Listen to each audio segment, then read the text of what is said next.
गिबि आङो बड'लेण्ड बुब्लि लोगोसे प्राइम 24 हेडलाइन्सनिसिम आंनि मोजां मोननाय अननायखौ गिबियावनो बावहरग्रोनाय जाबाय।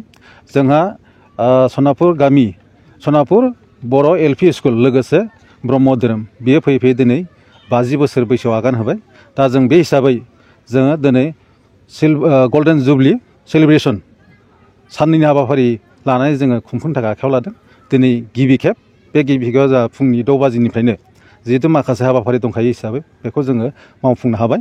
दा जोंना 11 बाजियाव जोंहा दिनैनि बे धोरोमनि सायाव सावरायनाय धोरोम सान्थौ सावरायमेल होननाय दं, बेखौ जोङो जागायगोन।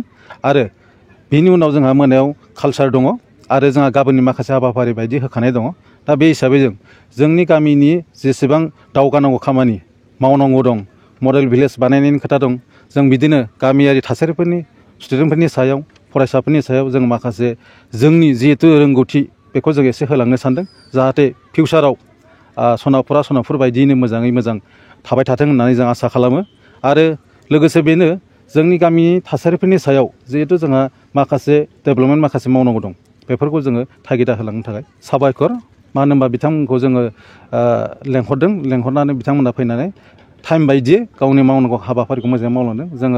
जोंहा सासे गिबि एमइसिनि सासे इसि बिथां मलेन्द्र नार्जारि बिथांखौ जोङो बेयाव थांफै मेइन गेटनि बेखेवनायाव जों गिबि खेब बेखौ लादों आरो बिथाङा गावनि मोजाङैनो मावफुंनानै थांबाय। आरो जिहेतु माखासे जोंहा गाबोन मोनसे हाबाफारि दंबावो, जिहेतु फरायसालिनि मेइन गेट बेखेवनाय आरो बिनि उनाव फ्लेग हस्टिं दंबावो।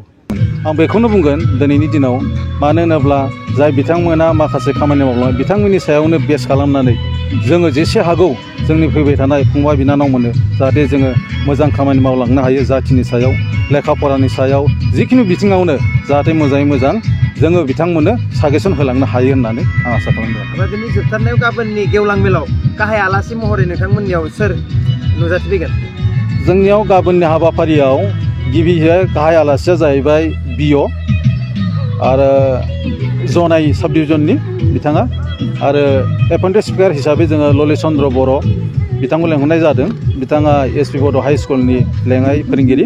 आरो थामथियाव दङ अरजित राय चौधुरि संखं हाइ स्कुलनि बिथाङा हेडमास्टार। जों बिथांमोनखौ गाबोननि गेवलां मेलाव आलासि महरै लेंहरनाय जादों। बेनि अनगायैबो गोबां आफादफोरनि दैदेनगिरि बिथांमोनखौ बे मेलाव लेंहरनाय जादों।